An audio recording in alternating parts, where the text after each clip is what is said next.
Bonjour à tous, alors aujourd'hui je vais vous parler de la NES Mini, donc une des premières consoles rétro qui est sortie.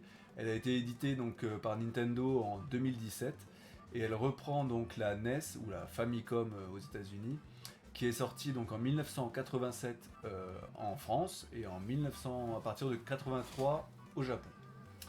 Donc on va faire un peu le tour de la console et puis de son catalogue de jeux et de ses possibilités. Donc au niveau de la manette, on a exactement la même manette que la NES de l'époque, donc avec le même rendu. Au niveau de la console, on retrouve la console d'origine, j'essaie de vous la montrer, avec un format divisé par deux. Donc ensuite on va aller voir dans le menu. Donc on en retrouve toujours cette possibilité de mettre des filtres. Donc le filtre cathodique qui va vous afficher des barres pour avoir donc, le rendu des télés catholiques de l'époque. Le rendu 4 tiers, qui est pour moi le meilleur rendu sur cette console. Et la définition originale pour respecter le ratio des pixels, mais qui rend pas super bien à mon goût sur les écrans plats d'aujourd'hui. Ensuite on fait B pour revenir.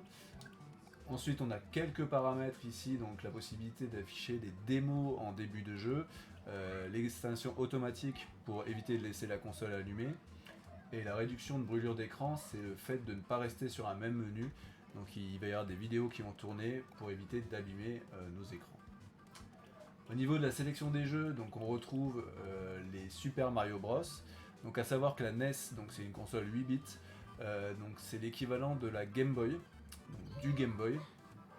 Donc c'est la première génération, ensuite on est passé donc à la Super NES en 16 bits, à la Nintendo 64 en 64 bits, et puis après on est parti sur des générations plus costauds on va dire. Donc on retrouve le fameux plombier Super Mario dans les toutes premières versions, donc vous allez pouvoir voir que les couleurs et les graphismes sont plus limités que ce qu'on connaît aujourd'hui, mais qu'après le gameplay et l'histoire de Mario reste exactement la même. Donc c'est vraiment des excellents jeux pour débarrer en fait sa ludothèque et puis aussi voilà, pour faire découvrir aux plus jeunes les premiers, on va dire les premiers grands jeux vidéo. Voilà, donc je passe rapidement sur Mario. Ensuite, donc on a Super Mario 2, Super Mario 3, on a déjà une belle évolution, on a quelques jeux de sport, très peu, là il y a un jeu de football américain. On retrouve donc les Zelda qui sont les premiers grands jeux de rôle chez Nintendo. Il y aura aussi les Final Fantasy sur cette même console, enfin sur cette même licence. Et donc là, je vous invite vraiment à les faire, c'est vraiment des super jeux d'aventure. Et au niveau du mécanisme de jeu, pardon, on retrouve vraiment des choses qui sont encore aujourd'hui utilisées dans des jeux comme Pokémon notamment. Donc c'est intéressant de voir un peu voilà, les ancêtres des jeux modernes d'aventure.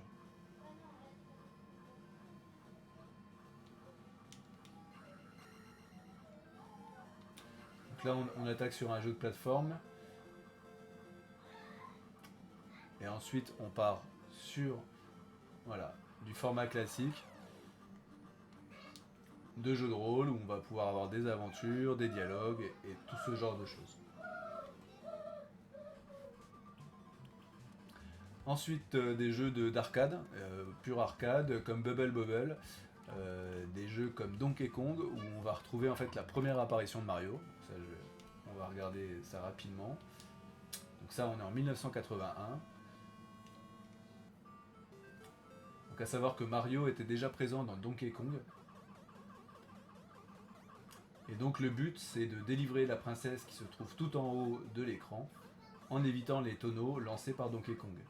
Donc on n'est pas du tout dans le principe du jeu de plateforme plus tard, qu'on retrouve dans Donkey Kong et après.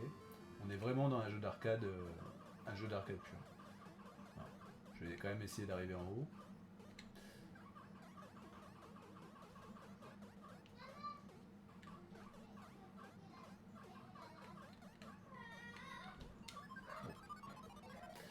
pas pour cette fois.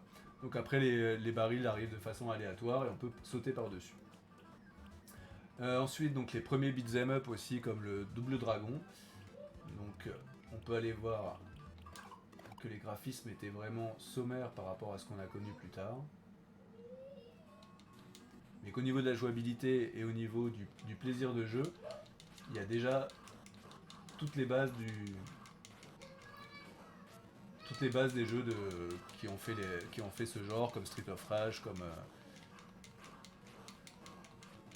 Alors à savoir que dans ce jeu-là, il y a un coup de pied avant et un coup de pied et un coup de poing ou coup de pied avant et un coup de poing ou coup de pied arrière. Et donc c'est suivant l'endroit où on est, ça va être un coup de pied ou un coup de poing. Dr Mario, qui est, on va dire, un Tetris-like, donc un jeu qui ressemble à Tetris. On a Galaga, qui est un shoot, donc un jeu de vaisseau spatial où on tire, un des premiers. Ghost and Goblin, qui est pour moi l'ancêtre un peu des jeux de plateforme, action plateforme. On va regarder pour finir Gradus, qui est donc un des grands jeux de shoot, un des premiers grands jeux de shoot, avec notamment des très très bonnes musiques. Voilà.